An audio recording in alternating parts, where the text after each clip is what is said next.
Hey everyone, and welcome to our Morning Chalk Up YouTube page. If you're looking for anything from news of the day in CrossFit to the competition coverage, you've come to the right place. And today we're doing something a little bit different. We're actually going to discuss how Danielle Brandon is looking really, really good. I've brought two of her coaches. We have Justin Cotler and Kiefer Lammi here from Underdogs Athletics to talk about her fitness. It has been a busy couple of weeks for both of you with semifinals, but boy, Danielle Brandon after the Mid-Atlantic CrossFit Challenge. I could not believe how awesome she was looking. Did either of you guys predict that she would actually go out and win the semifinal? Are we being honest here? Yeah, yeah. We're all about honesty here. Tell me what Yeah. you really thought. I'm curious. Like, was I that the I goal? uh, uh, she will tell you that it wasn't the goal. Like she was interviewed, in Miles to Madison, and I know she said it's just to qualify. No chance. Like we had a really good idea. I mean, Kiefer and I both the last couple of weeks leading into the MACC, we would look at each other in practice. Kiefer at one point looked over to me. He's like, "Dude, she's just breaking all of your workouts. Like literally, she's breaking the workouts." And we had to write like an extra round, or you know what I mean. She's come such a long way, and we knew she was peaking at the right time. I don't know, man. I would have put. I didn't put a lot of money. I probably should have. Like if there's an avenue to go out and bet on it, I probably should have bet a lot of money on it. I had a very, very good feeling that she would win. You know, so if we're being honest, I thought she would win, and I felt like that was the goal, and I felt like she would do exactly that, and she went out and did it. I Yeah, mean, here's some video of her from the MACC. Kiefer, what are your takes? Did you know just talking to her, working with her, that she was going to go out there and dominate the way she did? yeah. I mean, we knew through training how good she was and how ready she was. Once we saw the workouts come out, to me, talking to Justin and even talking to some friends of mine, the question was more like, how many of the workouts was she going to win? And I thought she legit had a chance to win 5 of the 6 workouts. We knew that the lift wasn't going to be her best of the weekend. She would be somewhere in the middle of the pack, but it was more about executing well. But every other workout we looked at, we're like, I don't know how many people could possibly beat her on this. Obviously she did great through the first half, and then she won the last 3 going away at the end. And so, if anything, I was just disappointed she didn't win more. well, well, and truthfully, I think that was one of the most impressive things is just how, the last day and a half, she really ran away with it with 3 straight wins. The 2 final events, I mean, nobody was within 30 or more seconds of even touching her. Justin, what about her training this past year do you think is really unleashing this version that we're seeing of DB? Well, I think it's a natural maturation process. This is year really like year 3, year 4, but it's second year with us, and I think one of the big things is she's healthy. We Mm. talked about it today a little bit, where to me, a healthy DB is a dangerous DB. And we didn't see her super healthy at either West Coast or the games last year. But, I think one of the biggest differences is Oh, I love that her, moment. it, is really like we've been working extremely hard on kind of creating emotional stability during competitions, right? She's a volatile athlete, and it's part of what everyone loves about her, right? Like she wears her emotions on her sleeve.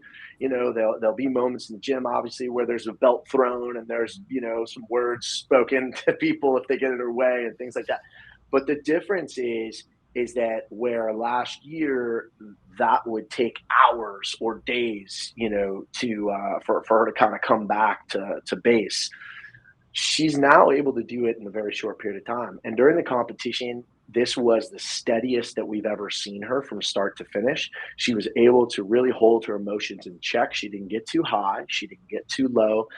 And I think you saw that, with her ability to be able to do that, paired with her physical capability, which, let's be honest, is one of the best in the sport. I mean, she's one of the best athletes in the sport without question. It's dangerous, man. And we're seeing it, and I don't see any reason why we won't see the same in a couple of months. Mm. You know, when I was looking at who she was going to be competing against at MACC, I was pretty confident that she would definitely punch her ticket to the games. But I guess like my biggest hesitation came from, you know, what does her training look like without two of her biggest training partners? Obviously, Carrie Pierce retired. Bethany Shadburn had an injury earlier this year. So I was wondering like how her training has been impacted with, you know, not having two of those strong competitors at her side. Go ahead, Keith. Kiefer? I mean, you can look at it from two different perspectives. I think on one end, that's kind of been positive for her in a way is that she's had a lot more confidence in training because she's able to be the alpha every day. Now, like you can see that from a negative perspective where maybe you would think that she doesn't get pushed as much, while I would still argue she gets pushed plenty in training, but like she's able to confidently attack every workout. And at the end of it, she's not questioning herself because somebody beat her. Now, the downside of that coming close to competition was like she didn't necessarily know how good she was because she hadn't been tested against some of the best in the sport in training like she was last year. And so like it took a little bit longer, and it took sort of this progression over the course of that weekend to say like, oh, like my best is good enough to win this, or my best is good enough to podium and do all of these things. So I think from like a day-to-day perspective, there were some points where it was definitely healthy for her and helpful for her to not get, you know, beat or pushed the way she may have last year by them.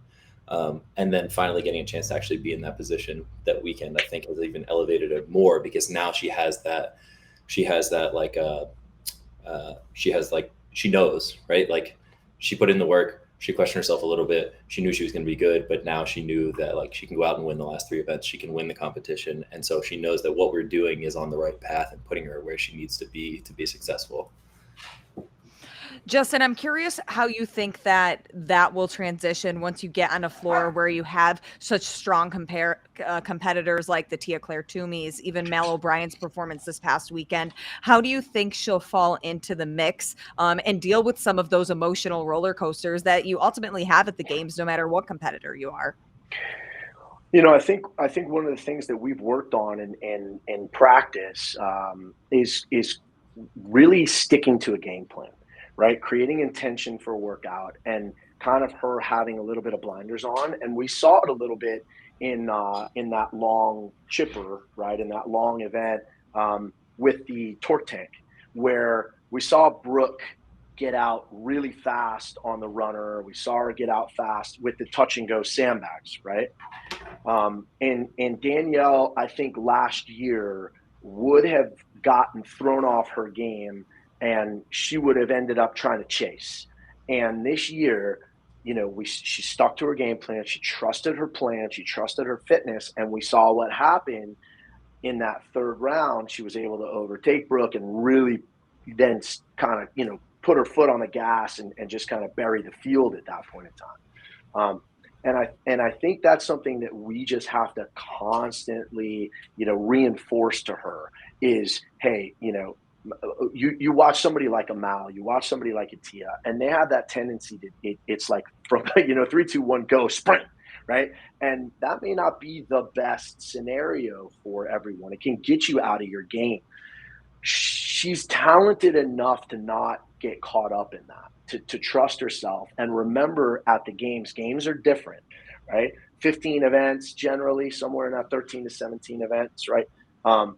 And there's so much, you know, you've got to maximize your points in every event. You know, at the games, sometimes an eighth is amazing, right? Like, you know, what you've got to be careful of are the catastrophic finishes, because she's going to have home runs like we saw with the handstand walk last year, right? She's skilled enough to have home runs. So it's managing those workouts, it's making sure that you're maximizing your points and not getting thrown out of your game plan because somebody else is sprinting or doing something. So that's essentially the biggest thing now, is kind of prepping and making sure that, you know, we're really focusing on what we do well, playing to our strengths, following a game plan, and trying to keep blinders on.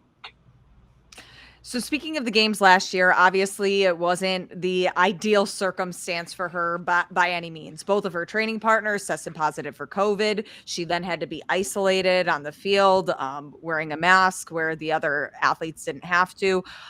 Still was able to finish, though, 11th overall. And assuming that everything is normal this year, what can we expect from her, and how dangerous is DB going to be in Madison? Justin, this is a good one for you still. Oh man, I don't necessarily want to make predictions, but I will say this. I've been saying this for a very long time, and I think that we're finally seeing where everything is maturing. The emotional and mental, that side of things is catching up to the physical capability. And if that continues, and I expect it to, and I expect it to even improve over the next few months, I don't see any reason why the podium is out of realm, like is not possible. Not saying she's going to podium. I'm not, calling my shot here, but I think anyone who's watched semifinals so far who doesn't acknowledge that isn't really paying attention. If you watch somebody who's as skilled and as conditioned and as good as an athlete, she's also a great swimmer. Like, there's a lot of things you see at the games, that kind of line up for this type of an athlete. We've seen it historically. So to me, especially with games programming, I think that there's a phenomenal possibility to see her, on the podium, or at least in the top 5. When we watch the both of you from the sidelines, I mean, whether it's Danielle or any of your athletes, you guys are truly the biggest cheerleaders in the crowd. Justin, you got your nails painted. Kiefer, we're waiting for you to now dye part of your beard or your hair pink.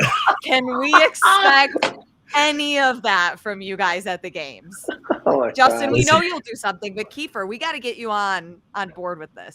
I mean, I'll save the video from this, but the truth is that the whole nail polish thing was my commitment to them first. The world didn't get to see it, but my toes are painted. One for Danielle, one for Kyra from that weekend. Yes. I may or may not have even dyed part of my eyebrow pink for the weekend. So don't say I never did anything for them. Wait. We did not have video or picture evidence of this, so it never happened. It was an under commitment, but we'll see what happens for the game. I would say we'll probably do something. It seems to be the trademark now, so we kind of put ourselves in that situation. But listen, I don't think there's obviously no question about our commitment and our love for our athletes. I think we're pretty vocal about it. I think that our actions even speak louder than our words in some cases. But I just feel like from the top down, it's the way we do things, and that's what we know, and it works for us. And I don't see that changing anytime soon. We certainly love to see it. You two are so supportive, and we cannot wait to see Danielle Brandon at the CrossFit Games and see how amazing she can be. Guys, thank you so much for sitting down with me, and I'll see you guys at the games. Thanks, Lauren. Thanks for having us.